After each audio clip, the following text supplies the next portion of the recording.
Hi అండి. బోండాలు క్రంచీగా లోపల చాలా సాఫ్ట్‌గా రావాలంటే చిన్న చిన్న టిప్స్ పాటించండి. చాలామందికి తెలిసే ఉంటుంది. తెలియని వాళ్ళ కోసం ఏం లేదండి. దోస పిండి కొంచెం బాగా పొంగి ఉండాలి. ఒక 2 అవర్స్ మనం ఫ్రిడ్జ్‌లో బయట పెట్టుకున్నామంటే చాలా బావుంటుంది.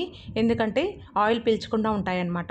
అందులోకి మనం కొంచెం వాటర్ యాడ్ చేసుకొని నేను చాలా గట్టిగా వేసుకుంటాను దోస పిండి.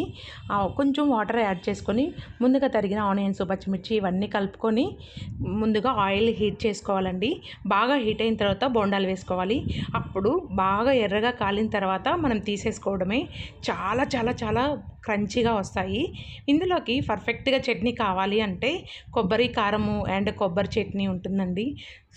సూపర్‌గా ఉంటుంది. మా హస్బెండ్ ట్రైనింగ్‌కెళ్ళి 1 వీక్ తర్వాత వచ్చారనమాట. అందుకని స్పెషల్‌గా ఏమన్నా చేద్దాము అంటే బోండా వేయమన్నారు.